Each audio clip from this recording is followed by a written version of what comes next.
Hey bucket listers, this is Trav Bell, the Bucket List Guy. Welcome to another episode of the Bucket List Life podcast. On today's episode, this was an awesome chat. I chatted, just got off the phone, just got off recording this podcast with my mate, Chris Manic. Now, who's Chris? Well, Chris was recently on the Today program, and under his name, they called him the Love Guru, which he absolutely despised. He's a relationship coach. He hates being called the Love Guru, even though all his mates, he's a really relaxed dude, and all his mates are now getting stuck into him. I think even his parents are getting stuck into him about being called the Love Guru on national TV. This episode is maybe more focused on guys than girls. I don't want to be sexist or anything like that. But he helps guys pick up women.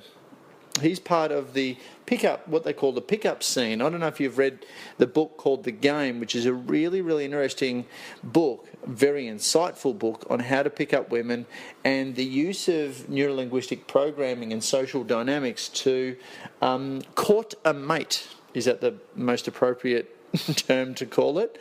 So girls, you're going to get a real insight into how guys are putting themselves out there, what they are doing right, what they are doing wrong.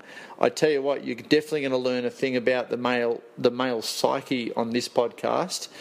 We talk about some real fun things. It's a great chat.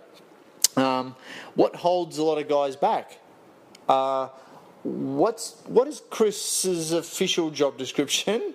What sort of results has he achieved? What's some of his success? What is the best way to pick up a girl? I'm like, dude, I could have used this information a little bit earlier on in life, back in the heyday.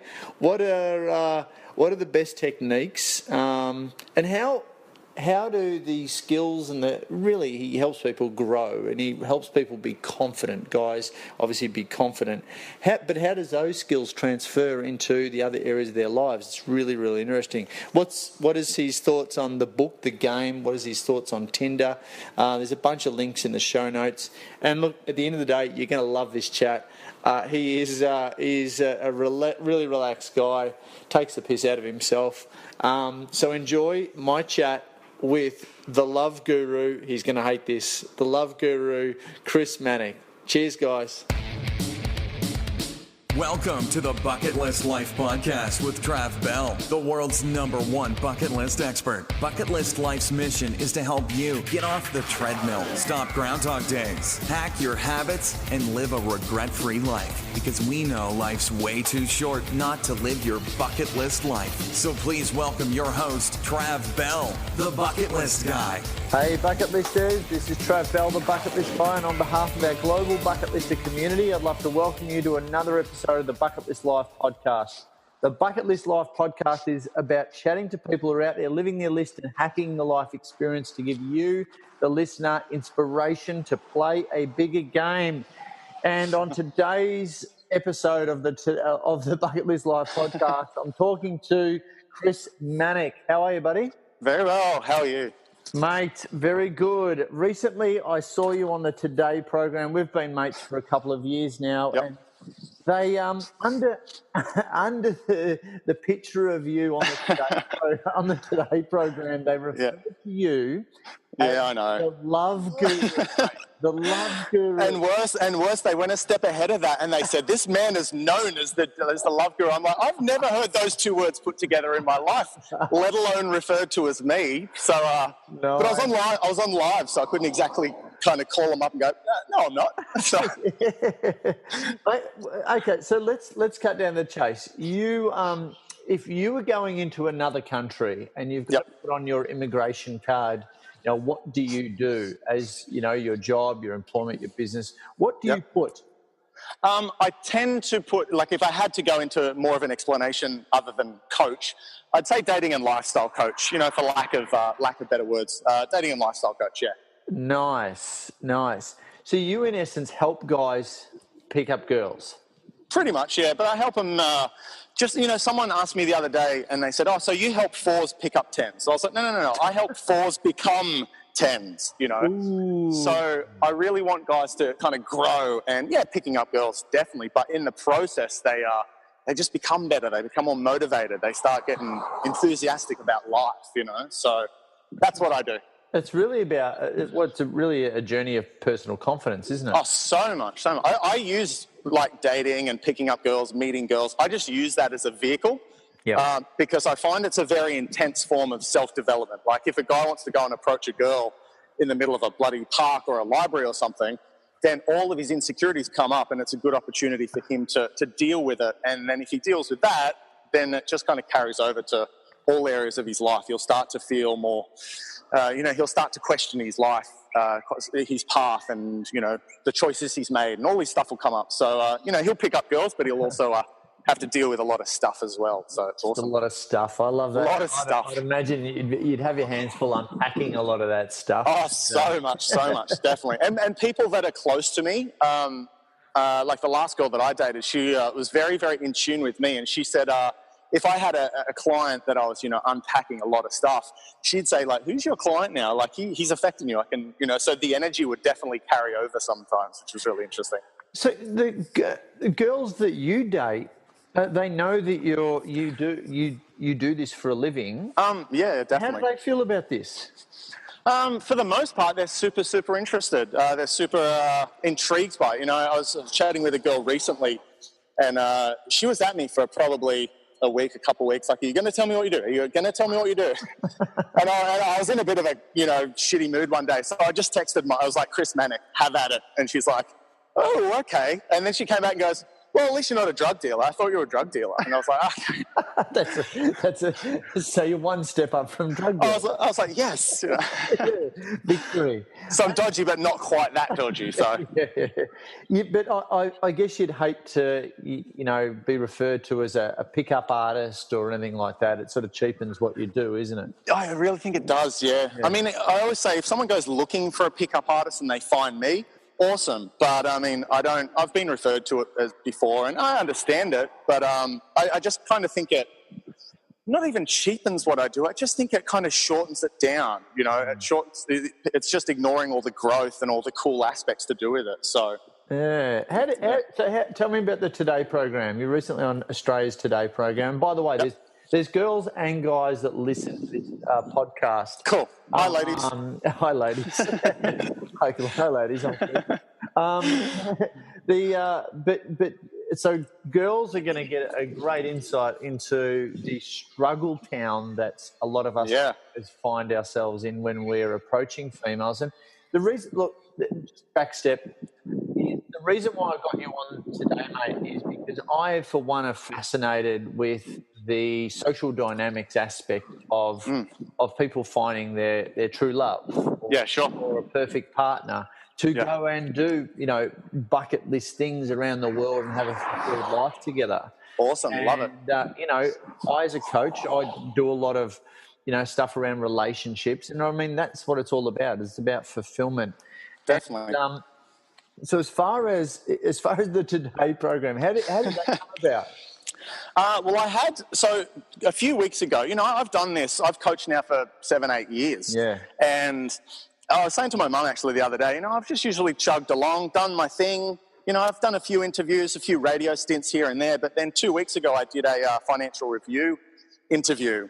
And, that seemed to be pretty popular. And then the Today Daily Mail or someone called me, and then news.com.au called me. And then it just went mental. So I think one article got shared several thousands of times. Like I had my old housemate in Edinburgh was going, why are you in the paper over here? What's going on? Oh, really? It just went absolutely. I found myself in like the Detroit Mail or something. Like, it was just crazy. Oh, so I love you in Detroit, mate. Oh, of course, yeah, definitely. So then the producer of the Today Show just called. She was a lovely lady, and she said, "Dude, you are everywhere. We've got to get you on the show." And I initially was very, very hesitant because I their first intention was to get my clients on. And I was like, I'm not going to put my clients on national TV. Yeah. So I kind of, then she called me back and she said, will you come to Sydney? I was like, no, because I've got clients this weekend. I can't. Yeah. And then she said, will you take a reporter out? Will you take a reporter out, let us film it and just see what you do? And I asked a few friends, and they said, "Don't do it. They're gonna just screw you up, whatever." But I just thought, you know what? I'm ready to go out in a blaze of glory. Let's do it. And so then it went well. The guy had a great time, and then I had a chat on Sunday morning, and so that's kind of how it came about. So you took on the program. You took one of the reporters out. Yep. Into, do you call it the field? Yeah, some people do. I just say, we're just going out in field. Yeah, for sure. So you're out in the field with his dude, and you're whispering in his ear. You're in the long job, and you're whispering into his ear. Go left, go right. Is that a common? Is that a common workshop for you? Yeah, definitely. I mean, I have my venues. I love my venues in the city. Chapel Street Long Room being one of them. Yeah. And I just because I've done this so long, I'll walk into a venue and just naturally I'll go, there's 2 there, 3 there, there's a group there, she's with a boyfriend, there's an empty glass there. Like, I'll just kind of have the room analysed, whereas most people don't do that. I've said to guys before, 2 behind you, and he's gone, what 2 behind me? It's like, the 2 girls, like, they're a foot behind you, People are just really, really in their own world. So I think a lot of it, especially with him, because I only had him for an hour, I was just sort of saying, like, what we're going to do here is I'm going to walk past and he had a really good time, basically. At the end of it, he was saying, like, I can't believe how well this is going. Like, girls are actually talking back to me. What the hell, So Right. Yeah. So how's the success rate when you start working with guys? Good. Well, I mean, I'm in a wonderful position where I can be a little selective in who I coach, which is really, really cool. So, I mean, if a guy's a nutter or a psychopath, actually, no, nutters are great because, I'm a nutter. I get along well with nutters. But nutters with crappy intentions or just, I have the ability to kind of decline, I guess. So, look, most of my guys go really well just because they're nice guys. They're successful guys in other areas, and they just come out with me and bash it out for a month, 5 weeks, One thing I do, sorry to interrupt there, mate. No, it's fine. One thing I want to put on the table for our listeners is you are so not sleazy. You're totally ethical. I've known you for a few years now, mate, and from what I hear, you get great results. And tell me some of those, the great results. Have people gone on and got married and found? Oh yeah, I've had a few wedding invites. Really, brag away. I love to hear it. I mean, I've coached everything from 19 all the way through to mid 60s. I coached a guy about a year ago who was mid 60s, and this guy was just awesome. Because he'd done very well in business, so he just brought that mentality to this. We'd be in a supermarket and he'd approach and the girl would just kind of like not talk back to him. And whereas most guys in that situation, I have to say, okay, now, how do you feel? Like, take a moment to let all the stuff come up. And he'd just look at me and go, oh, next. Cool. Like, next. It's just like a business deal. Next, Like, oh, damn, this dude is boss, So, I mean, one of the guys that works under me, I always give him crap because when I first met him, he said to me, are there ever any guys that this doesn't work for? And I was like, why? Why do you ask that? And he said, I think I might be that guy, And like a year and a half later, the guy like works for me basically. So have you got minions of love gurus going around? Well, there are 2 guys that I get to help out with some of my sessions, and that's going to be one of my plans for this year to kind of get that more. Like I said, I've done this for so long, and I'm 35 myself now. So if I have a guy who's 19, 20, I can still coach him, absolutely. But it would be nice to have, some younger guys there and for him as well. So yeah, right. I remember you saying that you help a lot of, people who are from overseas, new to Australia. Yep. Yeah, definitely. That's still a big market for you. I coach a lot of students, a lot of international students, and I'd probably say, maybe half of my guys are actually Australian. The other guys have migrated here, or just of different ethnicities or different backgrounds, be it even from the UK or Europe or wherever it might be. So I definitely coach a whole variety of guys. So where do guys get it wrong? In what regard? Can you be more specific? Picking up. Picking up. Well, one, they don't try. As really, really simple as it sounds, they don't try. When I was teaching myself this, I was out every Friday and Saturday night, and most of the first year was standing there with a beer in the corner hoping something would happen. I was picking myself up basically at the end of the night.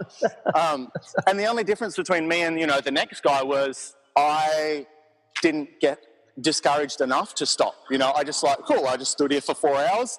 Next weekend, let's do it again, So I always saw it as when I started, my sort of motto was focus on getting the skills and the growth rather than the girls. So I could go home without picking up or without even really doing much talking to girls, and I'd still feel, okay, that was another night out, cool. So I was so focused on the growth that, it kind of kept me going. And I think guys forget that. Guys will go out to a bar, if they even go out, and, they might talk to one girl, it'll go average, and then they'll just stop. And it's, the amount of girls that most guys talk to in an entire year, I probably talk to in 15 minutes in a bar. So right. It's like... A lot of guys just give up. Oh, definitely. I mean, a lot of guys don't even think this is possible. I coach a lot of guys through the day. Whenever I bump into you, usually I'm out coaching, South Bank or in the city, and a lot of guys don't even realise that's possible. I coached a guy who was in his mid-40s, maybe 6 months ago.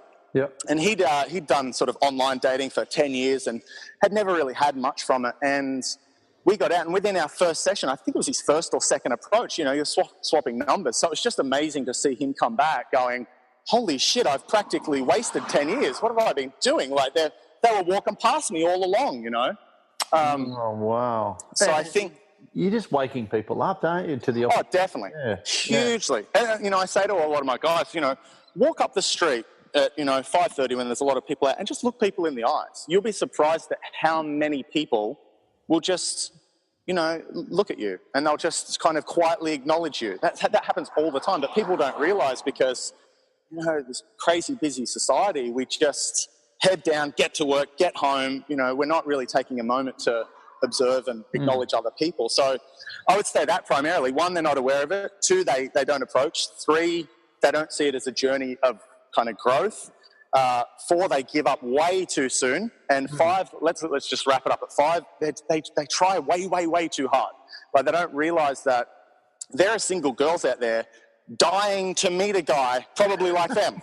I've got so many female friends who are beautiful, successful, and they don't get approached. They're just, they're out there basically going, I've got a lot of, they're just like, I'm right here, waving the guys in. And if the guys approach, they try rather than just excuse me, hi, I thought I'd just say, hi, my name's Chris, what's your name? But, they'll try and come up some weird, wonderful way. And the girl's just going, dude, you had me at hello. What the hell's all this weird shit, man? Why are you telling me a story? I don't know you. Just ask how my night's going, Yeah, right. So, and I think that's the thing I hear all the time. How do I say something that no guy's ever said before? And it's why do you even have to, dude? You don't have to, Stop trying so hard. You're just oozing desperation, I think. Yeah, sorry. No, I was just going to ask, what would be the best, kind of approaches? At night, let's go with night and then we'll go day. So nice.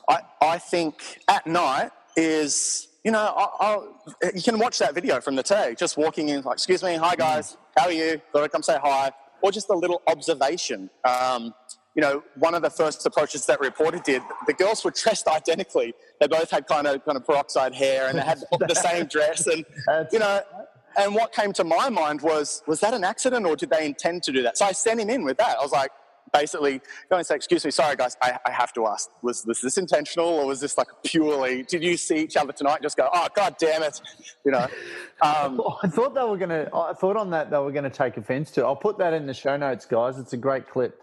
Sure. I thought they were going to take that the wrong way, but he stepped up into the challenge. Yeah, definitely. And I think one thing that he definitely had going for him was he just had a really nice vibe. And a lot of guys focus on pickup lines and they forget that the girl's responding to the guy rather than what he's actually saying. So if a guy's got a nice, warm, friendly vibe, the girl's responding to that. You know, I have clients say to me all the time, like, what the hell are you saying? Because once I get out there and into it, I have quite a good, fun, friendly vibe. So I'll just start saying the most random stuff and just to see what I can get away with, just to have some fun, you know. And the girls are usually giggling. But if you have a weird, creepy guy who, you know, the girls are just going like, oh, okay, you know. So there's a huge difference between like, hey, guys, how's it going? Or, you know, the odd kind of creepy guy that's like, hello. Yeah, right. Yeah. When you're out in the field helping your clients, you know, we've got two great sayings that I love in Australia, you know, punching above your weight and punching above your average. Yeah, sure. And sure. So do you kind of go, all right, this dude's a 5, there's a 5 over there, or do you go, you know what, mate, no, you're a 5, Yep. 10 over there, Yep. go crazy. You know, how do you play I'm getting some advice from the, I won't call you a love guru, you're the next time you'll see, you're bigger than me. Next time you see me, you'll probably hit me. But, oh my God, damn friend. Like I'm in Newcastle at the moment. I bumped into one of my old family friends yesterday in a supermarket, and you know, first thing out of her mouth, "Hello, love guru." I'm just, Jesus Christ! But they know I hate it. That's why they're doing it. So yeah. Fuck it out. So do you weigh up, you know, that situation, you know, 5, 10, because you know, I think we inherently know who's punching above weight, who's batting above average. Yeah. I mean, I get them personally to do both. See, an issue that kind of comes out of, like, let's call it the pickup community, is that, you know, someone watches a video on YouTube or reads a book and suddenly thinks, I can just pick up a 10. Like, I don't have to improve myself. I can just go out, say the line and get the 10.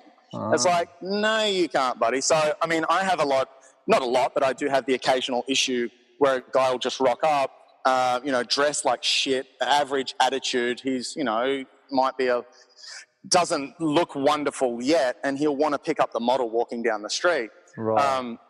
So I do try and match up guys with who I think they'd probably get along well with. But also, like, if you're looking across a room and you see a girl that just, you know, takes your breath away, have at it, son. You know, go for it. Doesn't matter if it doesn't go well. One thing I try and teach quite a fair bit is rejection is actually a really good thing, because it teaches you to be the master of your own emotion. Because if a girl can shut you down, quote, shut you down, reject you, whatever, and you can step away kind of going, you know, I like myself. That doesn't matter. That's just incompatibility. Like, if you can learn to do that, you will be as strong as a mofo. You know, if you can teach yourself to be the master of your own emotions and self-generate good, positive emotions, even in the face of a girl telling you to bugger off, then, mate, there's nothing that you can't do. So I think both. Cool. I definitely think both. So, because even if you're just starting out, you should be trying to improve yourself anyway. The best way to get a 10 is become a 10, I think. You know, it's not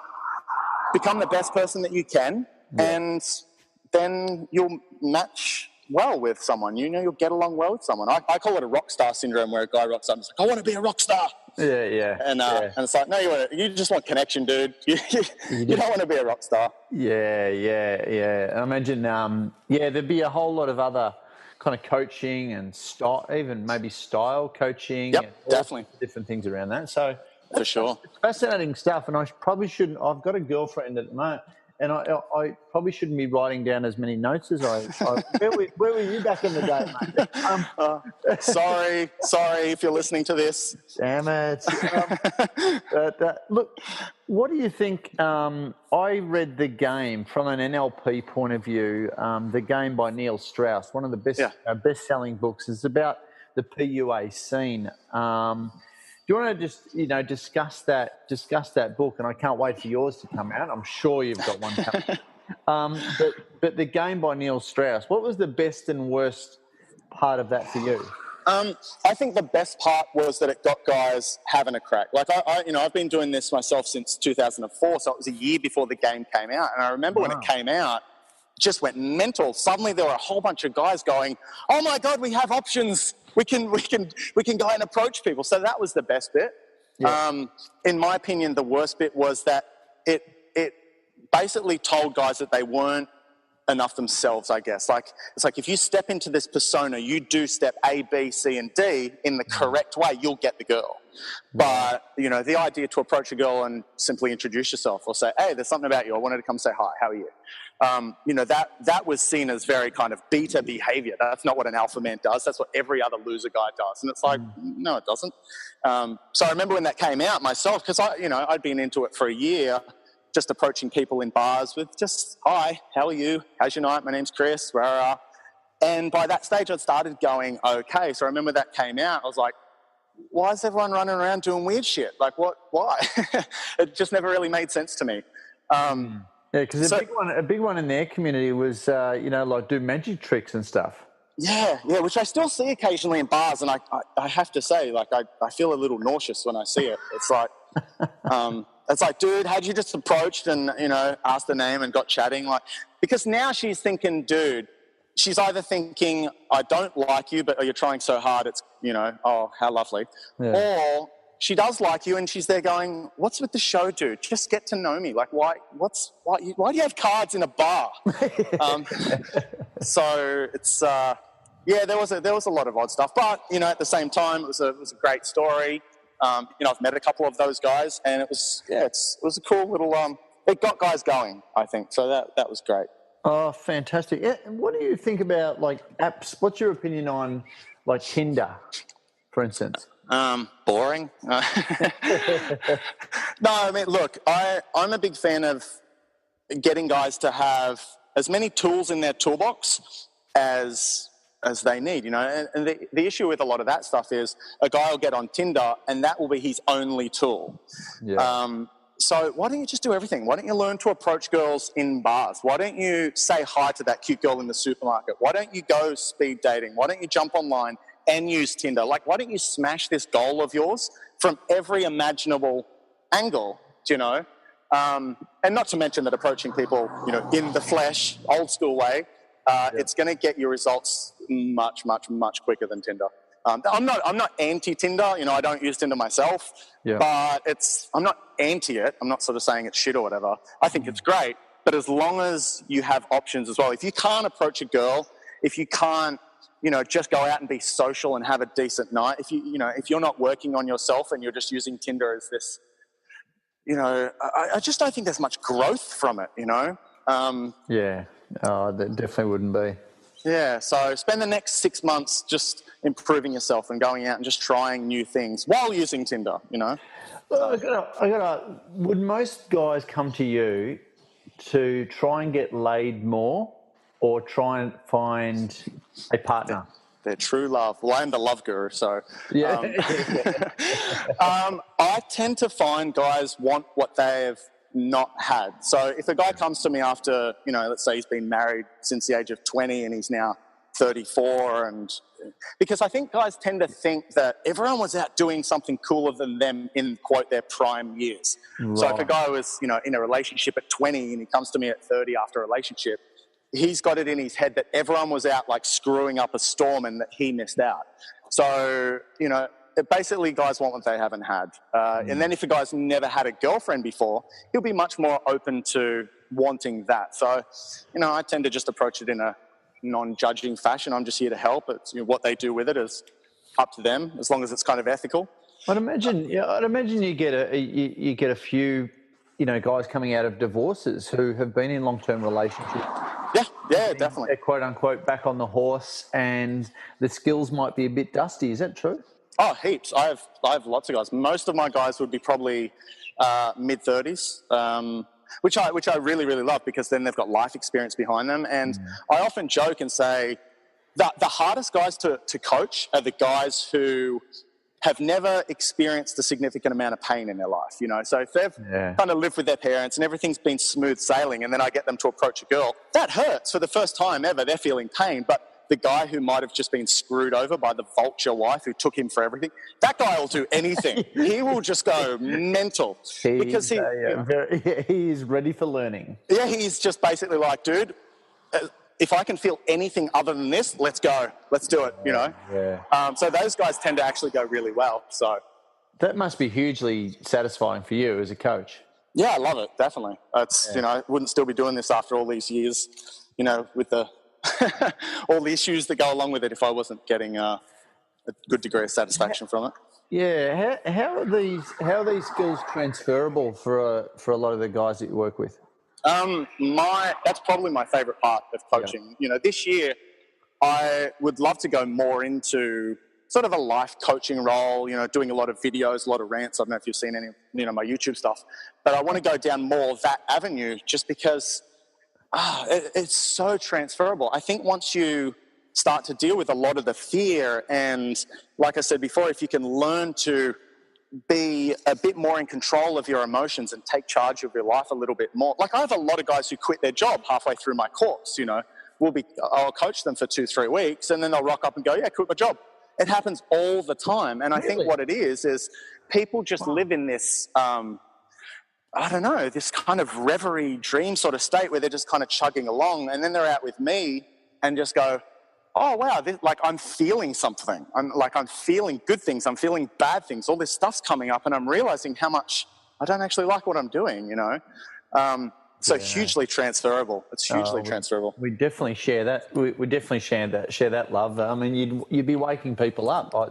I'd like to think I wake people up as well. Oh, for sure. Definitely, yeah. In front of them. But that's unreal. And so you got guys quitting jobs. You got guys causing chaos. Basically, I don't mean to. I'm just like I said. I'm just a little coach who I'm just doing my little gig, and you know, in the last few weeks it's kind of gone mental. So I don't know where all this is going. What are the plans? We're doing this around, you know, December, January. What are the plans for the new year? For the, I'm not going to call you a love guru anymore. But thanks, Trav. What's the plans, mate?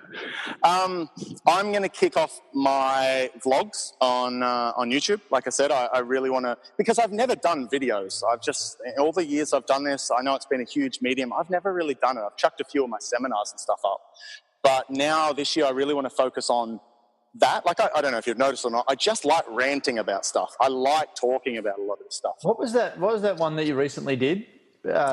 Caring too much versus not giving a fuck. Yeah, what was that all about?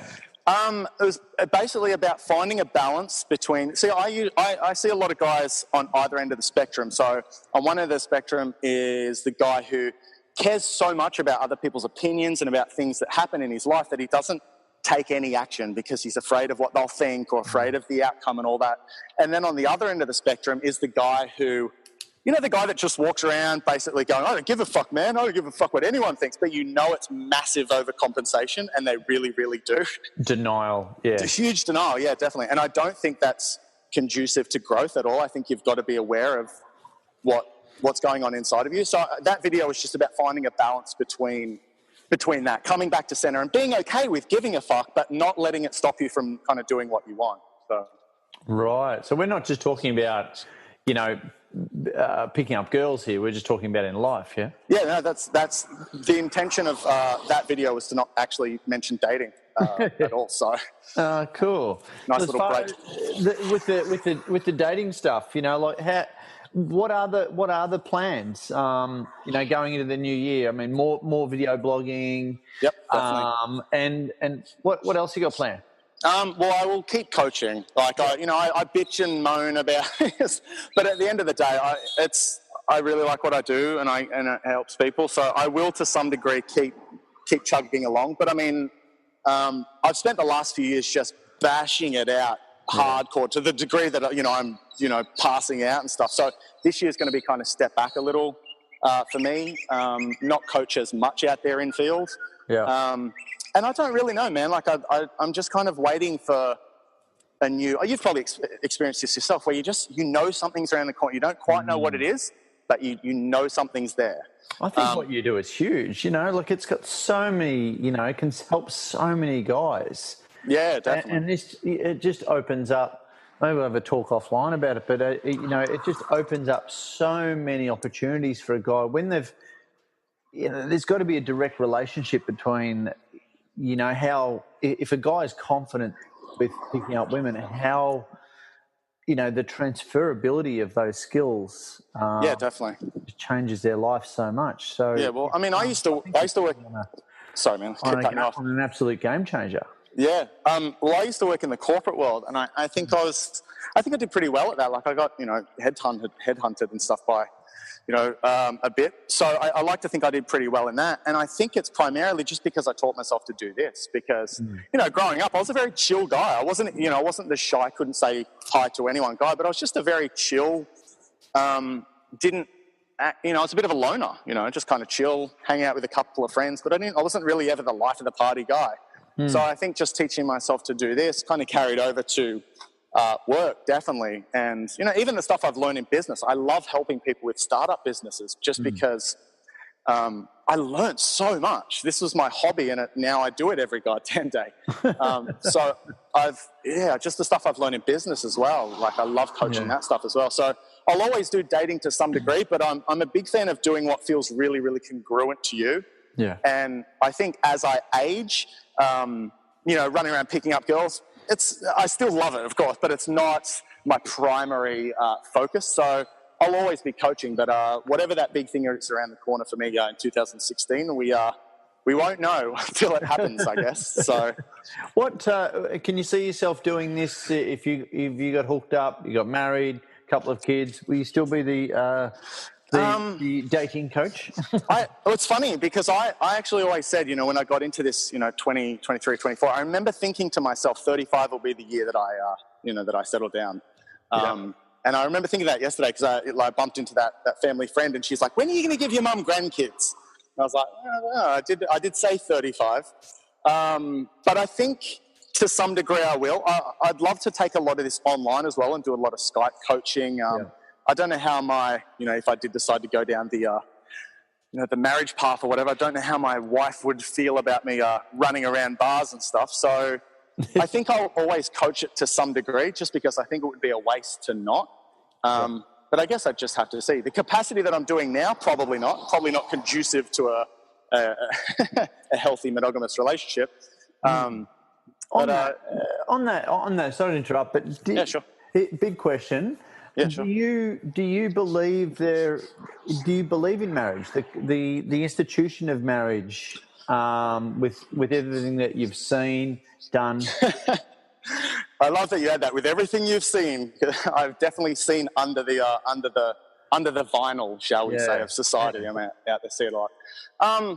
For me personally, I've not gone down the monogamous path in probably 10 years.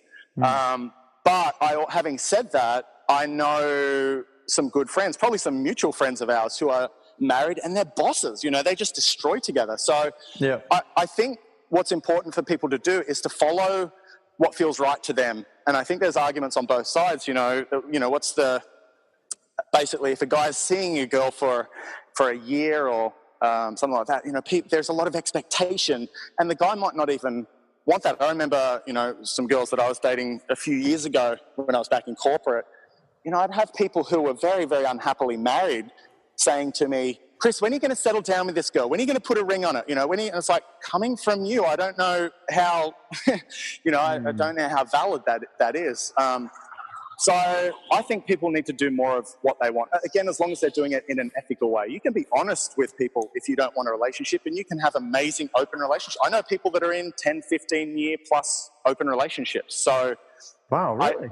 Yeah, definitely. I think people just need to realize that just like personalities or physical traits differ amongst people, so do, penchants, so do things that we like in certain areas of life. And I think this is definitely one of them. What works for one person won't work for other people. And I actually think it's starting to happen. I think that culture shift is starting to happen. I think not because it's better or because it's, not because a more open style of dating is better than monogamous, not whatsoever. But I think we're starting to realize, hold on, things, we need to be a bit more open about how we're actually feeling. And I think even people that are in monogamous relationships need to be, there's some amazing stuff out there for people to read. Sex at Dawn, amazing books on evolutionary psychology that if you can just understand this stuff and understand why you're weirdly attracted to the hot secretary at your work, and that doesn't mean that you don't love your wife, and that's okay. Like, you know, we live in a society now where someone goes, oh, I'm attracted to that girl, I mustn't love my wife anymore, that must mean the marriage is over. It's like, what the hell is wrong with you? That doesn't mean that at all, you know. Yeah, right. What's that book again? Sex at Dawn? Sex at Dawn. That's one of... can't remember the name now. Read it, but it's a very, very, very well-known book. So that's... cool. Have you got any other resources that you can think of? Obviously my website. No. No, we'll get to that in a second. No. None specifically. I think for the amount of time that guys spend reading, they should be out doing stuff. Like, it's a discussion I was having just the other day with someone saying, should I go to uni and study entrepreneurship? Should I do this? Should I study that? And it's just like, dude, start right now.